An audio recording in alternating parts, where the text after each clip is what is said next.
Mesdames, Messieurs, chers frères et sœurs, nous avons toutes les raisons de raconter les œuvres bienfaisantes du Seigneur. Nous avons toutes les raisons de le louer, de le proclamer, de parler de toutes les bonnes choses qu'il fait pour nous les hommes en tant que ses créatures.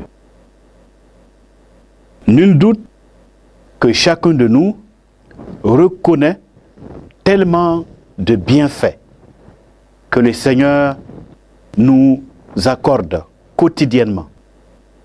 La vie, l'existence, le souffle, le mouvement, avec tous les privilèges que nous avons dans la vie de chaque jour. Les hommes de foi, les hommes de Dieu, dans les temps passés, avaient aussi coutume, ils avaient aussi l'habitude de rendre gloire à Dieu pour ses actions, pour ses interventions, pour ses bienfaits.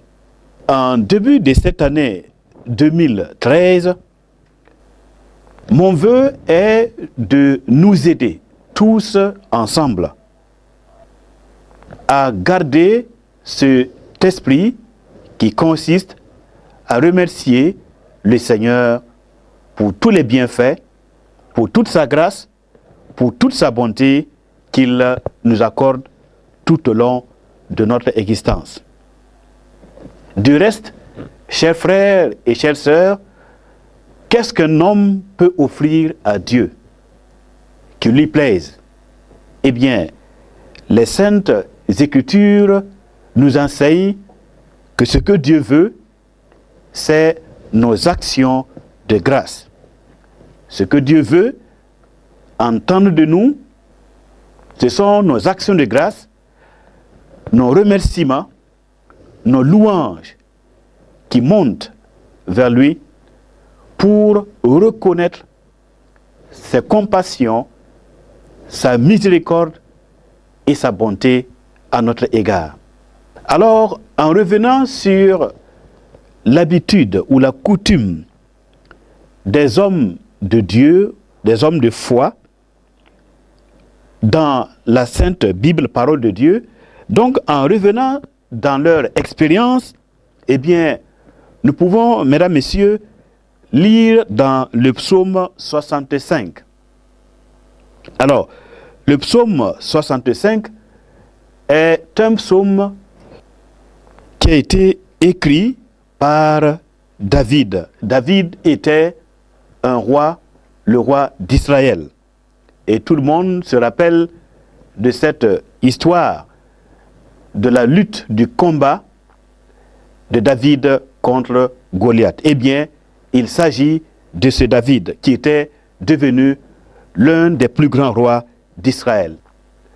Et en tant que roi d'Israël, il avait une communion avec Dieu, il avait une relation avec le Seigneur, il vivait quotidiennement en contact, en communion, en relation avec le Seigneur.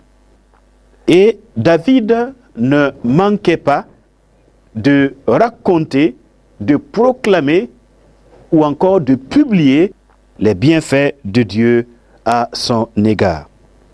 Lisons donc le psaume qu'il a écrit. Ce psaume va nous instruire afin que nous ayons les leçons spirituelles nécessaires pour marcher avec Dieu, marcher avec l'éternel Dieu tout au long de cette année 2013. Et nous verrons qu'il y a beaucoup de bénédictions, il y a beaucoup de grâce, il y a beaucoup de bonheur à marcher avec ce Dieu tout au long de notre vie. Alors, mesdames, messieurs, je vais nous inviter donc à faire une lecture du psaume de David, roi d'Israël. et nous lirons le psaume numéro 65. Écoutons attentivement ce que David dit dans ce cantique adressé à l'Éternel son Dieu. Au chef des chantres, psaume de David, cantique. Avec confiance, ô Dieu, on te louera dans Sion, et l'on accomplira les vœux qu'on t'a faits. Et au verset 2, il continue en disant, ô toi qui écoutes la prière, tous les hommes viendront à toi. Ô toi qui écoutes la prière, tous les hommes viendront à toi. Alors, dans le verset 1 que nous venons de lire, il dit, avec confiance, ô Dieu, on te louera dans Sion, et l'on accomplira les vœux qu'on t'a faits. Ici, son intention plutôt, c'est d'exprimer à Dieu cette confiance que des hommes et des femmes ont en sa personne, en sa nature et en ses œuvres. Il y a des hommes comme David qui ont confiance au Seigneur. Ils ont l'habitude de s'approcher de lui dans la prière, ils ont l'habitude de lui parler, d'être en relation avec ce Dieu.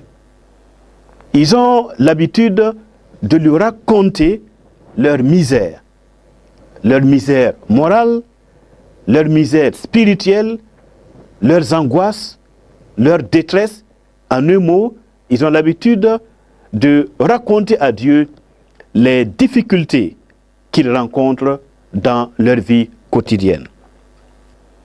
Et en racontant à Dieu leurs problèmes, ils ont vu que Dieu intervenait, le Seigneur les soulageait et Dieu leur donna du réconfort pour qu'ils continuent de vivre dans la joie, et le Seigneur leur donnait la victoire dans toutes les situations difficiles dans lesquelles ils pouvaient se trouver. C'est pourquoi il dit, fort de cette expérience, il s'adresse à Dieu en disant, avec confiance, ô Dieu, on te louera dans Sion. Louer le Seigneur est une chose, mais le louer avec cette attitude de confiance, cette attitude de foi. La confiance, c'est la foi. Et la foi, c'est cette assurance que nous avons de Dieu, que chaque fois que nous nous approchons de lui, avec simplicité et de tout notre cœur, eh bien, il est assez bon et il est assez miséricordieux pour nous écouter et pour nous soulager dans nos difficultés de la vie. Donc, cette confiance que nous avons en lui. Et David a eu cette confiance dans le Seigneur. Il y a eu des situations difficiles dans sa vie. Même en tant que roi, il avait beaucoup de problèmes. Il avait un lourd fardeau à porter, qui était celui de gouverner ce peuple de Dieu, dans la justice de Dieu, dans la simplicité et d'une manière conforme à la parole de Dieu, au commandement du Seigneur qui lui avait été donné.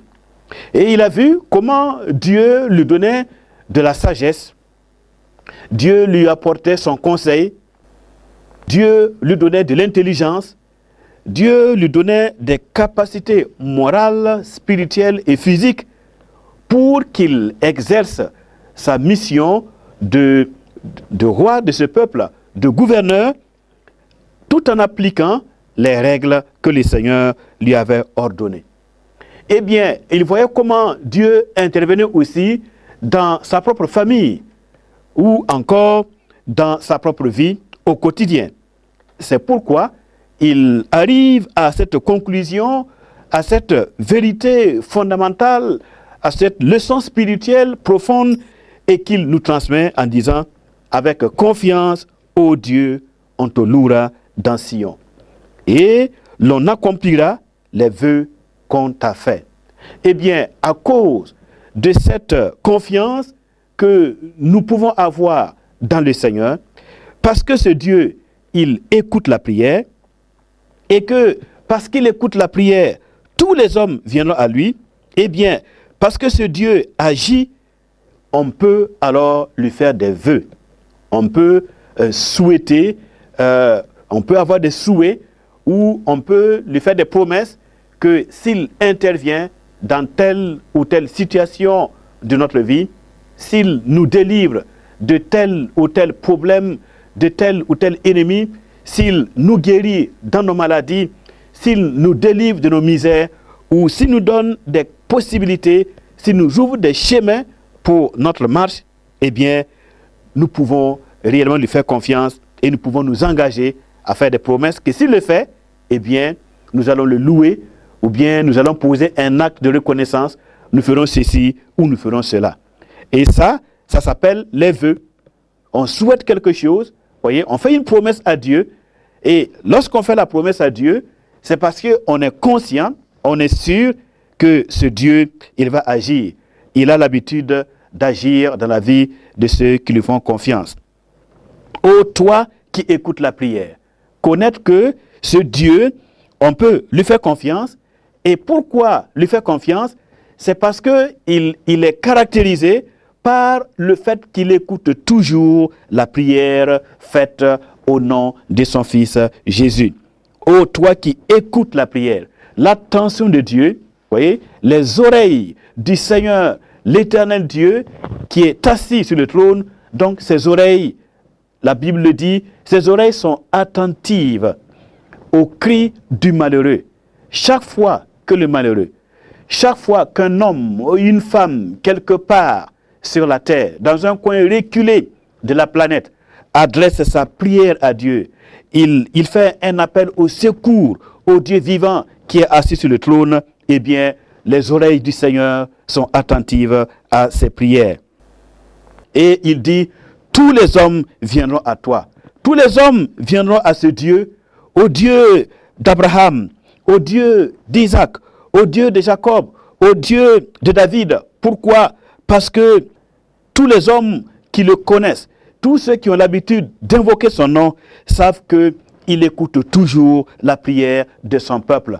Du reste, il aime les peuples, il aime les nations, il aime les familles des peuples, il aime les hommes. La Bible nous dit que Dieu est amour. Dieu est amour. Et nous avons connu l'amour en ce que ce Dieu nous a aimés le premier. Et bien plus, il nous a aimés. Et il a manifesté cet amour au moment même où nous étions moralement et spirituellement incapables de l'aimer et de respecter ses lois ou d'obéir à sa volonté. Il nous a aimés de manière inconditionnelle. C'est un Dieu donc d'amour, le Dieu de la Bible. Et c'est parce que c'est un Dieu d'amour, alors tous ceux qui sont simples de cœur et de pensée viendront à lui, parce qu'ils savent que c'est un Dieu qui est toujours prêt à écouter. Quel dommage, quel malheur de s'adresser à un Dieu qui n'entend point, à un Dieu qui a des oreilles et qui n'entend point, à un Dieu qui a une bouche et qui ne peut pas répondre. Malheureusement, beaucoup de nos dieux, de nos faux dieux, beaucoup de nos idoles dans nos nations sont incapables de répondre. Ils sont incapables de soulager. Ils ne peuvent pas écouter parce qu'il n'y a pas la vie en ces idoles. Elles n'ont pas de vie. C'est pourquoi elles ne sont que de la vanité. Mais le Dieu de David, le Dieu auquel David s'adressait à tout moment, eh bien, c'est un Dieu qui écoute la prière. Il écoute la prière et il agit. Et en poursuivant la lecture de ce merveilleux psaume de David, au verset 4, il est écrit « Les iniquités m'accablent » ou encore « Les péchés m'inondent. Tu pardonneras nos transgressions. » Les iniquités, c'est tout ce qui est contraire à la volonté de Dieu, tout ce qui est inique, tout ce qui est contraire à la droiture, à la justice, à la sainteté.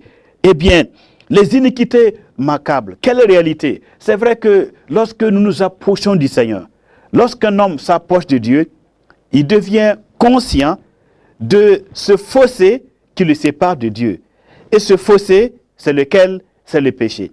Lorsqu'un homme s'approche du Seigneur, alors il est conscient que lui, l'homme, est pécheur, il est coupable, il est sale, il est souillé, mais que ce Dieu devant qui il se tient, eh bien ce Dieu, il est saint, il est pur. Et l'homme peut donc sentir sa misère. L'homme peut comprendre la réalité du péché. Et David, parce qu'il avait l'habitude de s'introduire dans la présence spirituelle du Seigneur, il avait l'habitude d'entrer dans une communion avec Dieu. Son esprit pouvait être en contact avec le Seigneur. Eh bien, il a compris que l'homme est pécheur. Et que chaque fois qu'il se trouvait devant Dieu, eh bien, les péchés étaient une réalité qu'il pouvait sentir face à la sainteté de ce Dieu Tout-Puissant. Mais par rapport à ces péchés qui sont la raison pour laquelle souvent nous avons honte de nous approcher de Dieu, nos iniquités, nos transgressions, nos imperfections, nos adultères, nos mensonges, nos querelles, nos méchancetés, nos paroles mauvaises, qui sont les raisons pour lesquelles souvent nous avons peur de nous approcher de Dieu, ou simplement nous avons peur d'entendre parler de lui. Eh bien, quant à la solution à ces iniquités, à ces péchés, David dit, tu pardonneras nos transgressions. Nos péchés sont une réalité, mais une autre réalité qui est encore beaucoup plus grande et que David nous enseigne, c'est que le Dieu de David, le Dieu de Jésus-Christ, c'est un Dieu qui pardonne nos transgressions. C'est un Dieu qui pardonne nos iniquités. C'est un Dieu qui nous lave de toutes nos souillures. C'est un Dieu qui a la capacité de nous purifier et de faire de nous des personnes saintes, des personnes justes qu'il peut accueillir dans sa présence. Alors, et au verset 5, il est écrit, « Heureux celui que tu choisis et que tu admets en ta présence. » Oui, le bonheur appartient à ceux que ce Dieu choisit, à ceux qui sont choisis et à ces hommes et à ces femmes que Dieu admet en sa présence, pour qu'ils habitent dans tes parvis. Nous nous rassasirons du bonheur de ta maison, de la sainteté de ton temple. Eh bien, David avait l'habitude d'aller dans la maison de Dieu. Il avait l'habitude d'arrêter à un certain moment de la journée, d'arrêter ses activités royales pour se retrouver dans la maison de Dieu. Et là, David était prosterné, ou il prenait une autre attitude, il était debout. Et il levait les mains vers le ciel et il parlait cœur à cœur avec Dieu. L'Esprit de Dieu était en contact avec lui. Et David il ressentait la présence de Dieu dans son esprit. Car l'homme est fondamentalement, il est avant tout esprit. Et notre esprit, comme celui de David, peut être en communion avec le Seigneur. Et parce que David était constamment invité dans la présence de Dieu, il sentait un bonheur parfait. Un bonheur qui est indescriptible. Seulement ceux qui ont déjà été dans cette présence spirituelle de Dieu, dans cette intimité du Seigneur, seulement ces personnes peuvent apprécier et peuvent dire « Heureux celui qui est admis en la présence du Seigneur ». Mais pour les autres, eh bien, ils ne comprennent pas, ils ne voient pas la nécessité ou encore quelle bénédiction y a-t-il à chercher le Seigneur et à entrer dans sa présence. Mais David dit, heureux celui que tu choisis. Voyez, heureux celui que tu choisis. Pouvoir être en présence de Dieu, eh bien, il faut être l'objet d'un choix divin. Et beaucoup d'entre nous, plusieurs d'entre nous, sont déjà l'objet de ce choix.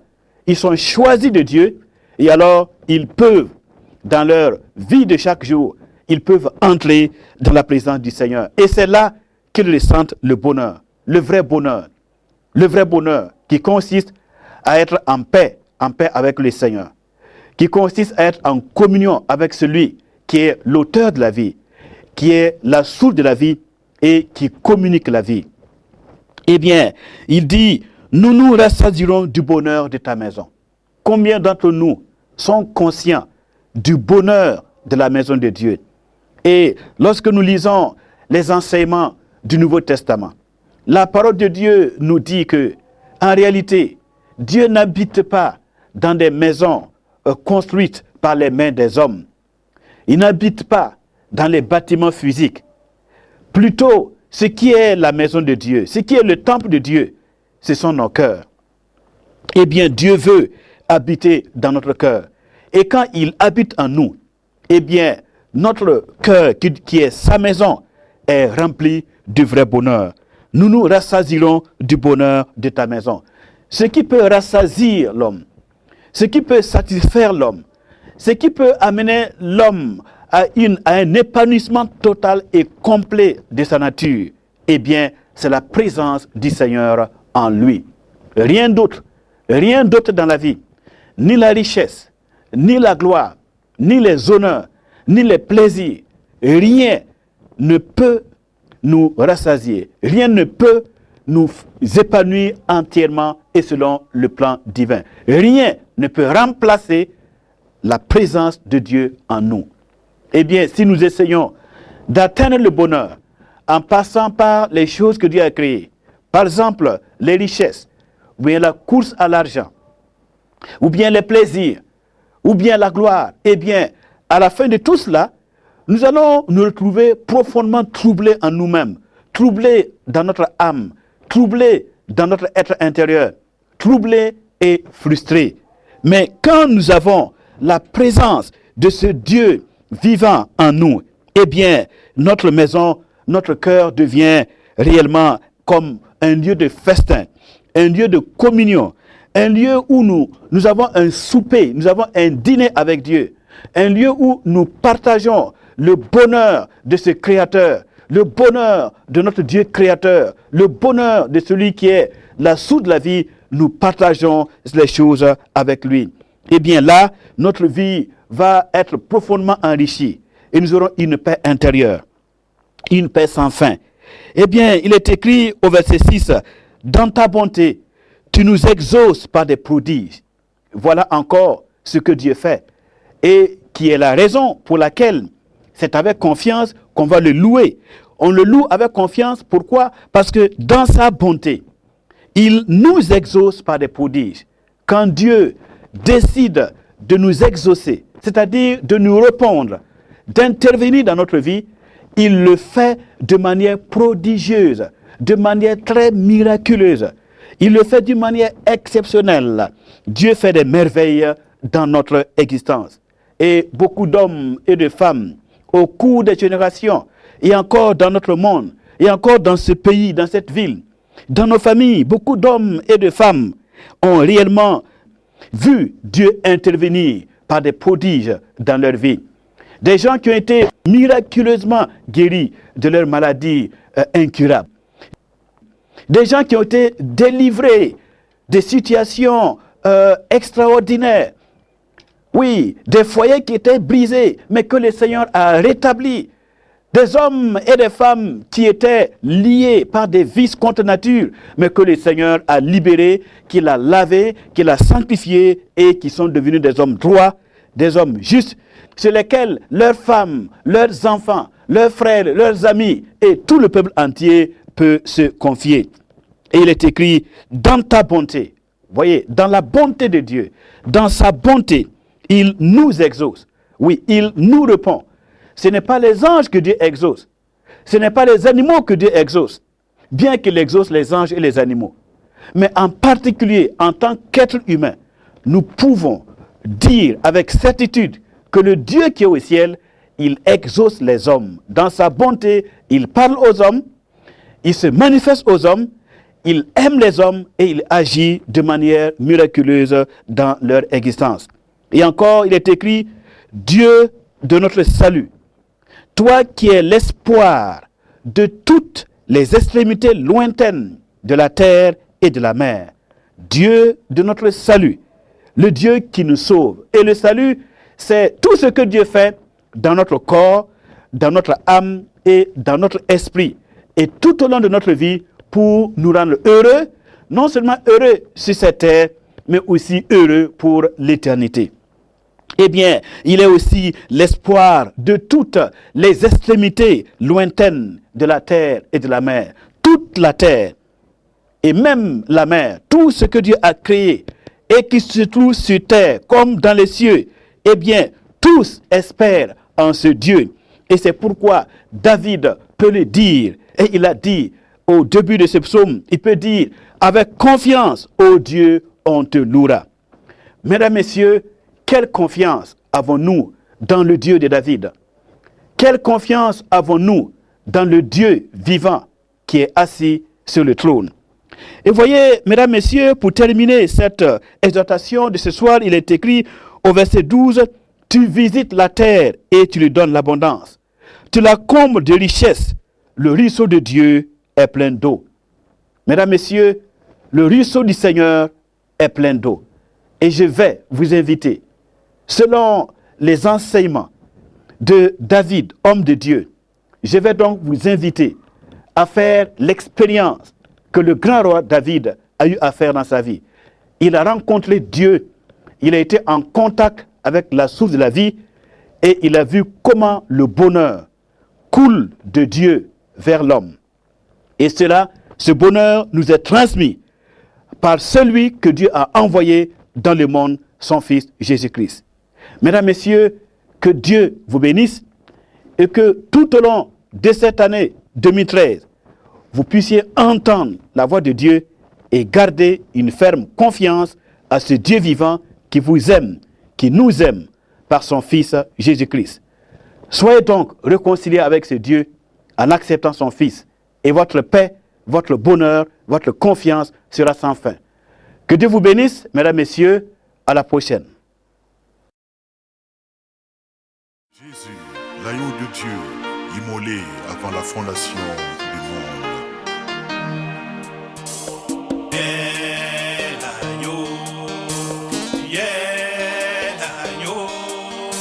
Tu es l'agneau que nous annonçons aux nations.